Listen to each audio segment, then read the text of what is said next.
Olá, estudantes da segunda série, tudo bem com vocês? Eu espero que sim. Sou a professora Railda de Matemática e veremos nesta aula sobre redução ao primeiro quadrante. Acompanhe comigo os objetivos desta aula. Nós vamos reconhecer a circunferência trigonométrica e também vamos reduzir arcos da circunferência trigonométrica para o primeiro quadrante. Então vamos pensar um pouquinho. O que você entende por simetria? Como aplicar esse conceito na circunferência trigonométrica? Então, simetria, normalmente eu tenho duas figuras iguais, com pontos equidistantes iguais. Então, é dessa forma que a gente vai aplicar esse conceito dentro da nossa circunferência trigonométrica. Então, vamos observar o que é importante na circunferência trigonométrica. A circunferência trigonométrica ela é dividida em 4 quadrantes, sendo que o primeiro é o superior direito, conforme lá está demonstrando o desenho, a circunferência, onde ficam todos os ângulos agudos. Lembrando que os ângulos agudos eles são menores que 90 graus. Ela permite que encontremos ângulos agudos correspondentes aos ângulos agudos dos quadrantes 2, 3 e 4. Então, aqui nessa circunferência trigonométrica, ela está demonstrando os quadrantes e está também demonstrando o nosso sentido anti-horário, então aonde o nosso sinal vai ser positivo. Quando eu trabalho no sentido horário, que é a demonstração desse aqui, eu verifico que ele é negativo. Então, aqui já temos duas diferenças para a gente verificar em relação aos sentidos. Anti-horário positivo, sentido horário negativo. Observe aqui eu já tenho também as duas formas de eu ver essa circunferência em graus e também em radianos. Aí eu tenho a simetria ao primeiro quadrante. Então, como que eu calculo essa simetria? Então, ela vai ser referente a partir do segundo quadrante. Então, subtraímos o ângulo Y. Então, para cada quadrante aqui, para que você consiga ver a diferença, a gente vai usar uma letrinha. Então, aqui eu vou usar esse ângulo Y, tá? Então, de 180 graus. Neste caso, o ângulo do primeiro quadrante é o suplementar do quadrante, do ângulo do quadrante 2. Lembra que ângulo suplementar é aquele que a soma é 180 graus. Então, eu tenho y menos, 180 menos y. E assim eu consigo chegar ao primeiro quadrante. Como que funciona para o terceiro quadrante? Então, observe que nós temos o 180 e vamos subtrair um ângulo Z. Lá no segundo quadrante a gente usou o ângulo Y, aqui nós estamos usando ângulo Z, justamente para diferenciar. Então, para o terceiro quadrante vai ser Z menos 180, eu recaio ao primeiro quadrante. E como é que funciona para o quarto quadrante? Então, nós vamos calcular a partir de um ângulo W. Então, observe que a gente usou Y, Z e agora estamos usando W. Então, o que vai acontecer? O quanto falta para 360. Então, 360 menos esse ângulo W que vai estar aqui no quarto quadrante. Então, de cada uma dos quadrantes, eu tenho uma forma diferenciada. Então, essa tela aqui, ela me dá um resumo completo, super importante e que vai me auxiliar aí nos meus exercícios. Então, eu tenho, se alfa pertence ao segundo quadrante, então falta. Então, 180 menos alfa. Se alfa pertence ao terceiro quadrante, então ele passou. Então, o que eu vou usar? Alfa menos 180. E se o alfa estiver no quarto quadrante? Ele falta também. Então, vai ser 360 menos alfa. Então, eu quero que você anote no teu caderno, com destaque todas essas informações, principalmente aqui quando ele falta e quando ele passa, para que a gente daí nos próximos exercícios nós já consultamos aqui e vai ficar muito fácil de resolver.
Então agora que você já anotou aí no seu caderno, essa tela super importante, nós vamos fazer alguns exercícios práticos. Então acompanhe comigo o número 1. Então considere o arco de 310 graus. Então eu tenho a letra A e a letra B. O que ele quer que eu resolva? Primeiramente na letra A, em qual quadrante se encontra? Na letra B, os pontos simétricos de P em relação ao eixo horizontal, ao eixo vertical e ao centro da circunferência trigonométrica são, respectivamente. Então, eu vou ter um ponto Q, um ponto R e um ponto S. Então, escreva quais são esses pontos. Então, para esse exercício, eu vou até sugerir que você use aqui o transferidor. Então, ele é um instrumento, né, que acredito que todos nós estudantes temos, né, aí na bolsa, no estojo, e ele vai nos ajudar aqui a resolver esse exercício. Então, coloque no seu caderno, né, todo o enunciado e resolva, né, tente resolver e daí a gente retorna aí com a resolução passo a passo.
Então vamos fazer a resolução do exercício? Então acompanhe aqui.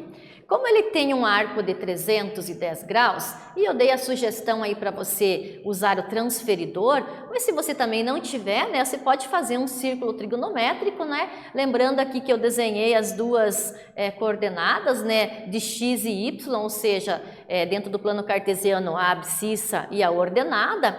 Então o que eu verifico? Que 310 graus, ó, está mais ou menos, né, aqui, ó.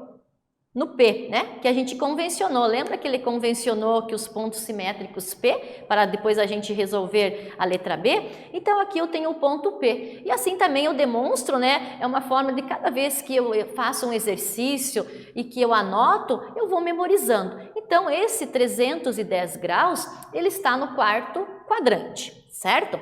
Aí, para a letra B, eu vou ter que resolver, então, os pontos simétricos Q, R, né, o KR e S. Dessa forma, eu posso representar assim, ó. Então, se eu tenho o P, então eu fazendo um traço, né, reto, eu vou chegar aonde, ó? No 50 graus. Quem é esse 50 graus? É o meu alfa. A partir do alfa, eu vou conseguir resolver para os demais quadrantes. Então, se a alfa é 50, ó, quando eu traço essa reta aqui, ó, de P para Q, o meu alfa vale 50. Quando eu traço essa reta de Q para R, olha onde que ele para, em 230, aliás, 130. Aí, o próximo, eu vou aqui e ele vai parar em 230. Quando eu retorno, em 310. Então, para que eu faça essa redução ao primeiro quadrante, eu vou usar, né, aqui o que a prof colocou na primeira tela, que é super importante. Então, vamos lá.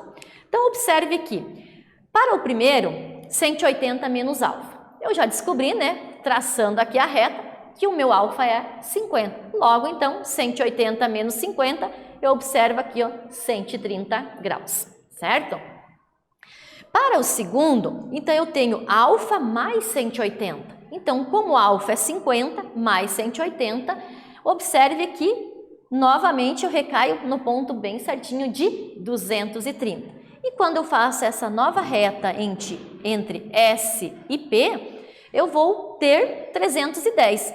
Usando, então, a fórmula ali que eu encontrei, que a gente acabou de estudar sobre o primeiro quadrante, eu pego 360 menos 50, retorno ao 310. Então, dessa forma, eu pratiquei aí a redução em todos os quadrantes, levando em consideração, quando eu tracejo, né, essa reta de P a Q, eu encontro alfa, que é o primeiro quadrante, certo?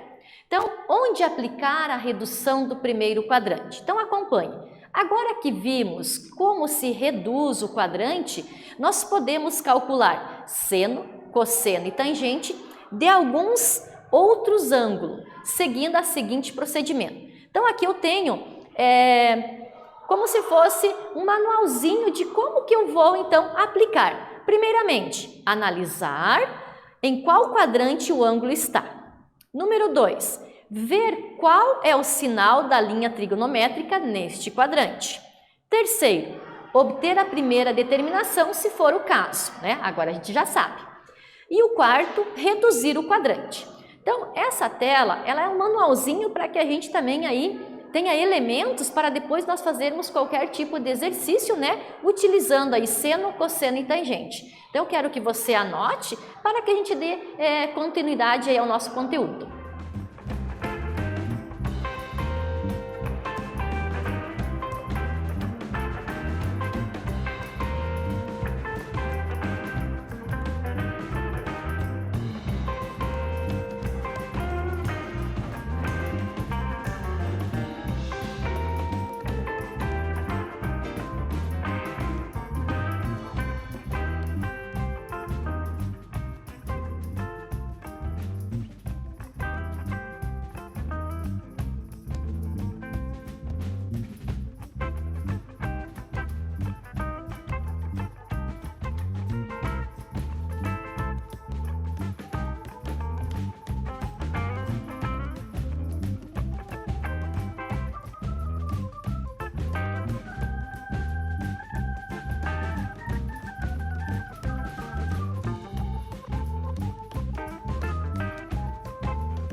agora que você já anotou, a gente vai dar continuidade. Então, observe aqui. Aqui é para a gente relembrar, né? Quanto mais a gente relembra, mais a gente assimila. Então, que uma circunferência completa, ela tem 2π radianos, meia circunferência é π. E a equivalência, né, de π é igual a 180. Então, aqui também está uma demonstração, né, de como que eu posso fazer essa redução ao primeiro quadrante usando os radianos. Agora nós vamos fazer um exercício prático também bem interessante. Então acompanhe. Encontre o quadrante ao qual pertence a extremidade de um ângulo de amplitude de 2022 graus e faça a redução desse ângulo ao primeiro quadrante. Então observe aqui que ele está fazendo a composição da circunferência trigonométrica. Então ele já pôs aí todos os graus e radianos, ele colocou para a gente o sentido, né? Quando eu tenho anti-horário, que ele é positivo, agora no sentido horário ele é negativo. Uma forma aí de você estar sempre relembrando e assim você vai também assimilando, tá? Então, o que ele quer é que a gente encontre esse quadrante, né? E a amplitude do ângulo é de 2022 graus.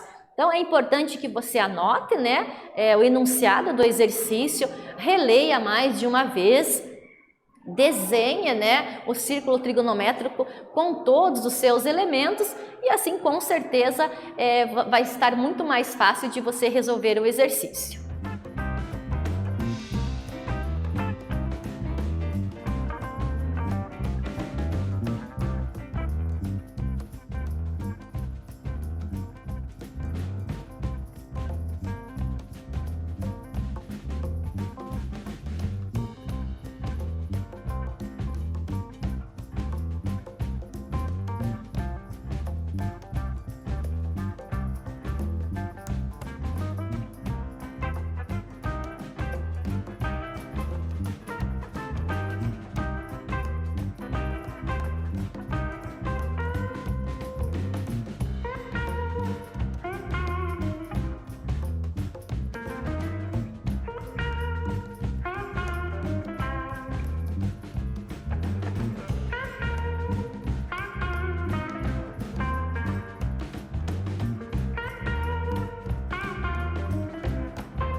Então vamos fazer a resolução do exercício, né? Então acompanhe aqui comigo. Então o que ele pede para que a gente faça? Encontre o quadrante a qual pertence a extremidade do ângulo de amplitude 2022 e ainda faça a redução. Então lembra como que a gente faz a resolução? Então nós pegamos o 2022 graus, dividimos por 360. Isso nos dá o quê? Quantas voltas, né? E assim a gente vai verificar a primeira determinação. Então, na primeira determinação, esse ângulo caiu em 222 graus, que ele pertence ao quê? Ao terceiro quadrante, ok? Porém, a primeira parte do exercício, ok. Então, já fizemos a redução, né? Pertence qual extremidade da amplitude? A redução do ângulo e depois ao primeiro quadrante. Então, como que eu faço essa redução? A gente vai usar aquelas fórmulas, né? Aquela formulazinha que nós aprendemos há uns minutinhos atrás, que é, se alfa, né, que é 222 graus, pertence ao terceiro quadrante, ele quer dizer que ele passou. Se ele passou, eu vou fazer o quê? 180, aliás, alfa menos 180. Quanto é que vale o meu alfa? É o que a gente acabou de descobrir na primeira determinação. 222 graus menos 180. Logo, eu vou ter na primeira redução ao primeiro quadrante, ele vai pertencer a 42 graus. Então, observe que nesse exercício eu uso então duas formas. Primeiro, a primeira determinação, eu pego esse meu valor em graus, que é 2022, faço a divisão por 360, porque 360 é uma volta completa, certo? Então, isso quer dizer que ele me deu 5 voltas completas e recaiu aqui e parou, né, em 222 graus. Primeira parte, ok. Para que eu reduza o primeiro quadrante, eu retorno lá naquele slide, né, naquelas anotações que eu fiz e vejo que ele passou. Então, eu pego 222 menos o 180, eu consigo reduzir ele ao primeiro quadrante. Ok, gente? Então, na aula de hoje nós vimos, ou nesta aula, redução de arcos ao primeiro quadrante na circunferência trigonométrica. Muito importante que você tenha aí anotado tudo que a prof te falou, porque fica assim mais fácil o seu aprendizado. Espero que vocês tenham gostado e até a próxima aula.